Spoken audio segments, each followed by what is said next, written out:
Hi, and welcome to 8x8 Academy Live. We're here on location near our offices in London. I'm your host, Mike Evans. With this city's rich history and a lot of its amazing new features, it's appropriate that we're talking about our new meetings experience. But what's new about it? What are some of its features? What are some of its best practices? We're going to find out all this information and more from our resident expert, Emil Ivov. And stick around to the end, he's going to give us a demo.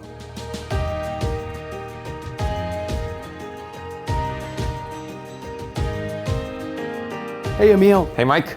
So tell me, what's new about new meetings? You know, it's all about user experience. It's about low friction, letting you in with one click, one tap, regardless of whether you're joining from your phone, your computer, or a meeting room. We want to let you go on with your meeting and forget about the technology. Why is Jitsi a good fit for 8x8? It ties mainly into this whole owning your platform concept and vision. It was very important for us because with the old meeting solution, we were relying on a number of external suppliers. That was affecting our velocity, our ability to accommodate user demand, solve user problems. All of that is now out of the way. We control our technology, we understand it, we move it forward in the direction that we believe is best for our users. And it being open source, I imagine it's staying open source, and that's going to affect our speed of how we develop. 8x8 has been incredibly accommodating to the open source community, very supportive, and open source is giving us a very interesting edge. It's not just the free patches and fixes.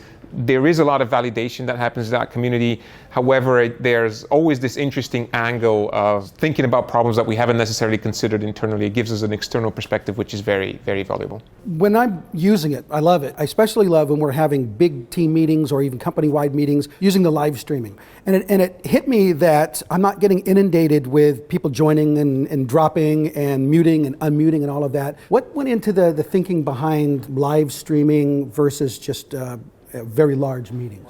That's a great question because the large meetings thing is a big topic in our industry and people are throwing numbers around. I can do 100, 1,000, 10,000 users in a conference. And I think we've forgotten about the user there a little bit because when you are in 1,000 people meeting, you don't have the same constraints as the panel of speakers. You're probably never going to say anything, so you can give up on some of your technical constraints. You don't need sub-second delays, for example. However, you might benefit from that slight disconnect by using things like DVR functionality. You want to hear that question again, hear the answer again, watch the video on their Apple TV or a large screen with a Chromecast. With YouTube, we get all these things. And on top of that, unlimited number of viewers, 10,000, 20,000, it's all possible.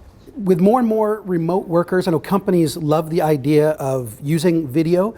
And it's very high quality, all of that is great, but I think employees sometimes drag their feet, especially if they're in a different time zone and they may have just woke up or something. What are some best practices we have to get customers to adopt using video? So one has to remember that it's a little bit difficult for remote employees when they're joining meetings remotely. It's sometimes easy for people in the room to forget that there's actually a person behind the microphone on the table. So put yourselves out there, be the face on the TV so that you are included. A lot of our communication passes through non-verbal means. It's about the gestures, it's about the mimics. Video gives you that. Now, we recognize our default video on choices are not going to leave everyone feeling comfortable. So we're going to let people change that preference. But please give it a shot. Try it, and we think you'll like it. How about giving us a demo? Oh, I would love that. Let's go. So this is it. This is the new meetings experience. And some of the concepts in here will be familiar to users of the previous 8x8 meetings experiences, like the fact that you see your calendar, although in this case we've limited the number of meetings you see to only those that you're likely to actually jump into for the next day or so. You also have access to your recent meetings, which is where you get your recordings and chat messages and all of that. We've also given you options to start all of your meetings with your microphone on or off by default, and the same for your video. So I'm going to turn on my video and jump right into a meeting. So one of the things that I like here is the fact that you have access to your own personal meeting space. This is important because this is one of the ways we address friction. We want you to be comfortable with your meeting space. We want you to be able to shoot it out on the phone, in a chat message, in an email, or even put it in your business card if that's convenient.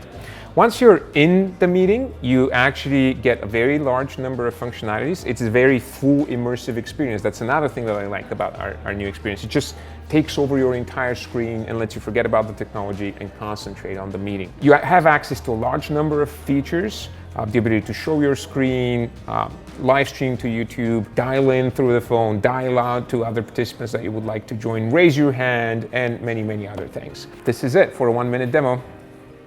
It was great discussing meetings with Emil. Thanks for joining us, and we'll see you next time on Academy Live.